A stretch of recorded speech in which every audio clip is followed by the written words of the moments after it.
The air was a blade, sharp and unforgiving.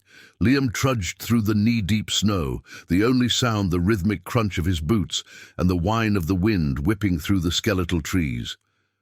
For 3 weeks, he had been toiling on Anya's remote homestead, a half-dozen broken-down structures clinging to a hillside south of a place nobody bothered to name. The silence of the Alaskan wilderness was immense, broken only by the work itself. Chopping firewood, mending fences and shoring up the failing cabin walls. He was a man of the earth, but this was a different kind of earth, one that seemed to actively resent his presence. Anya watched him from the cabin's single window, her face a stark portrait of grief and resolve. She was a woman hardened by the land, her hands calloused, her eyes holding the perpetual grey of a winter sky. Her husband, Boris, had died a month ago, not in a heroic struggle with a bear or a fall on the ice, but from a quiet, internal sickness that had drained his life away, leaving her with a mountain of debts and a homestead on the brink of collapse. Liam, a fresh arrival from the lower 48 with little more than a strong back and a desperate hope for a new beginning, was her last chance.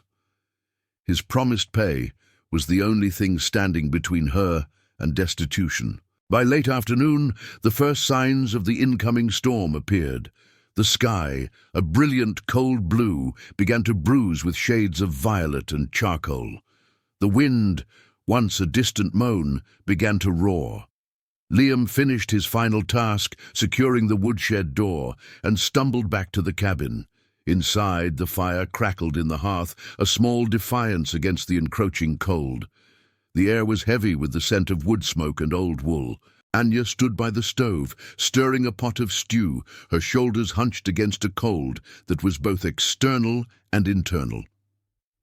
"The wind's picking up," Liam said, his breath fogging in the frigid air near the door. "It's more than wind," she replied, her voice low and raspy. "It's coming, a real screamer." The screamer arrived an hour later. The blizzard hit with a ferocity that seemed to shake the very foundations of the small cabin.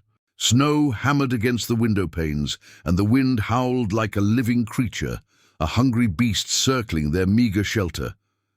The temperature plummeted.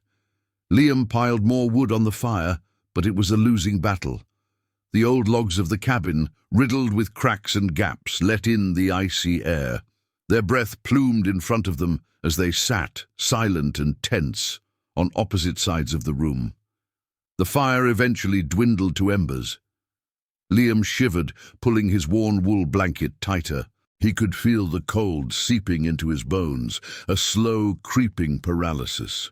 He looked at Anya, who was wrapped in her own blanket, her face pale in the dim light. She didn't look cold. She looked brittle, like a pane of glass about to shatter. "We won't make it through the night like this," she said, her voice barely a whisper against the storm's fury. Liam knew she was right. Hypothermia was not a dramatic collapse, it was a slow surrender. He thought of all the stories he had heard, of trappers and prospectors who had simply gone to sleep and never woken up. He had seen the way the temperature had fallen, the way the cabin seemed to be a sieve for the wind. "What do we do?" he asked, his own voice tight with a fear he hadn't felt since his first night in the wild. Anya turned to him, her eyes meeting his with a directness that stripped away all pretense. "We share heat. There's no other way." The words hung in the air, charged with unspoken meaning. Liam's mind reeled. He was a man of simple morals. He was here to work, to earn his keep. This was not part of the deal. His throat tightened.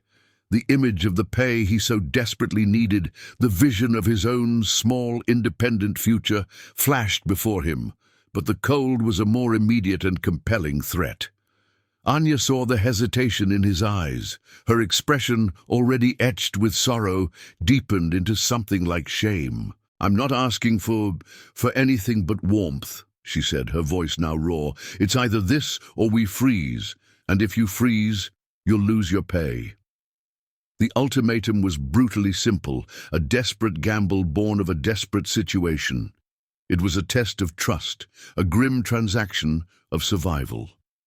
Liam swallowed, the cold pain in his chest outweighing the discomfort in his heart. He saw not a seductress, but a woman at the end of her rope, her last shred of dignity hanging by a frozen thread. She was trying to survive just like him. He pushed himself up, the floorboards groaning under his weight. He walked slowly to the small cot beside the hearth where she lay. The wind rattled the window, and a gust of snow filtered through a crack near the frame, dusting the floor in a fine white powder. Liam lay down, his back to her, leaving a respectful but necessary space between them. The cold was a tangible thing, a heavy weight that settled on his shoulders. He felt the rustle of her blanket as she moved closer, her back a warm line against his. They were two strangers, huddled together in the heart of a merciless storm, their shared breath the only sign of their fragile life. The morning sun, when it finally broke through the clouds, revealed a world buried in a silent white tomb. The blizzard had passed, leaving behind a pristine, deadly landscape. Inside the cabin, the air was still frigid, but they were both alive. The shared heat had worked. Liam was the first to stir, his muscles stiff, his mind foggy with the strange reality of the night. He felt the warmth of Anya's body behind him, a small, undeniable presence. He pushed himself up, the movement causing a small intake of breath from her. She didn't look at him. She simply stood and walked to the hearth, her back to him, and began to stoke the dying embers. The unspoken tension was as thick and tangible as the frost on the window panes. For the next few days, they worked in a silence that was more profound than any noise. The storm had left a heavy blanket of snow, and every task was now a struggle. They shoveled drifts from the cabin doors, cleared the path to the outhouse, and chopped fresh wood to replenish the dwindling stock. Liam noticed the small details about her, the way her brow furrowed when she concentrated, the determined set of her jaw, the surprising strength in her arms as she swung the axe. He learned she was a woman of few words, but her actions spoke volumes. She was a survivor, and her grief was a fortress around her. One afternoon, while they were clearing the snow from the chicken coop, Liam saw a crack in her armor. She stumbled, and for a fleeting moment her face crumpled with a weariness that went beyond physical exhaustion. "It's just too much," she whispered, her voice cracking. "Every day is another thing broken, another thing to fix." He stopped his work and looked at her. For the first time, he didn't see the hard-edged widow, but the woman beneath. He saw her loss. He saw the sheer weight of her solitude. He cleared his throat. "We'll get it done," he said, his voice quiet but firm. "One thing at a time." He didn't offer a platitude or a hug. He simply offered to help, to share the burden. He picked up a shovel and began to work twice as fast. As the days turned into weeks, the silence between them began to thaw. It started with simple exchanges about the weather or the work ahead, but it slowly deepened. Over a meal of venison stew, Liam told her about his past, about the failed farm back east and his desperation to start over. He spoke of his father, a man who had taught him the value of hard work but had left him with little else.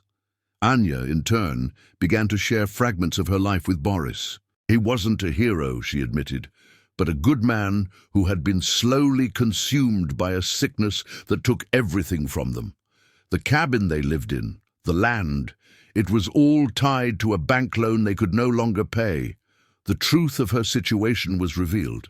The work was not just to repair the farm, but to prove its value to the bank before the debt came due in the spring. One afternoon, a new obstacle arrived in the form of a man named Marcus. He was a trapper from a nearby settlement, a burly, confident man who had been a friend of Boris. He walked into the cabin with an unsettling familiarity. His eyes, though they held a fleeting sympathy for Anya, were fixed on Liam with suspicion. "Didn't expect to see a hired hand out here, Anya," Marcus said, his gaze lingering. Boris always did his own work. Anya's jaw tightened. I needed the help. The farm is falling apart. Marcus nodded slowly, his eyes sweeping over Liam's calloused hands and strong frame. I could have helped, you know. I offered. You always said no. The unspoken implication hung heavy in the air. He saw a rival, a man who had gotten to a vulnerable woman first. A new conflict was born. Marcus started making regular, unwanted visits, his offers of help thinly veiled attempts to undermine Liam and assert his own claim. He was not a villain, but a man driven by a blend of genuine concern for Anya and a possessive desire to claim her and her land for himself. He sowed seeds of doubt, questioning Liam's motives and suggesting he was simply taking advantage of her. Liam felt a fresh surge of protectiveness for Anya, a feeling that went beyond a simple business arrangement. He was no longer just a hired hand. He was a man standing beside her, fighting a new and more personal kind of battle. The spring thaw was a muddy race against the bank's looming deadline. Every mended fence and repaired barn roof felt like a desperate plea for time. The pressure mounted when Marcus arrived one muddy afternoon, bringing with him a bank representative, a stern-faced man named Mr. Davies. I'm just looking out for Anya's best interests, Marcus said with a feigned concern, his words aimed squarely at Liam. Mr. Davies looked around the disheveled homestead with a critical eye. The state of this property is a serious concern, Mrs. Kovalenko, he stated. We need to see significant progress. Liam stepped forward, his boots sinking into the mud. We've been working day and night. The farm is stable. Anya stood beside him, her face a mask of weary resolve. It will be ready, just give us a little more time. Marcus scoffed. A little more time to fail? Better to cut your losses now. The moment was a crucible. Anya had to trust, and Liam had to prove his worth. When Mr. Davies asked for a detailed list of their repairs and projections, Anya's shoulders slumped. She was a woman of the land, not of ledgers. I can, Liam said, his voice clear. He pulled a worn notebook from his pocket and laid it out. It was a meticulous record of every repaired board and every hour of labor. The document spoke of hope, not just of debt. Mr. Davies reviewed the pages, a nod of approval on his face. This is thorough, he said. He granted them an extension, his cold expression finally softening. With that, Mr. Davies left, leaving Marcus standing alone and defeated. He had offered convenience, but Liam had offered a shared future. Marcus simply turned and walked away. That evening, as the sun set in a blaze of orange and red, Liam and Anya sat on the cabin porch. The air was cold, but no longer hostile.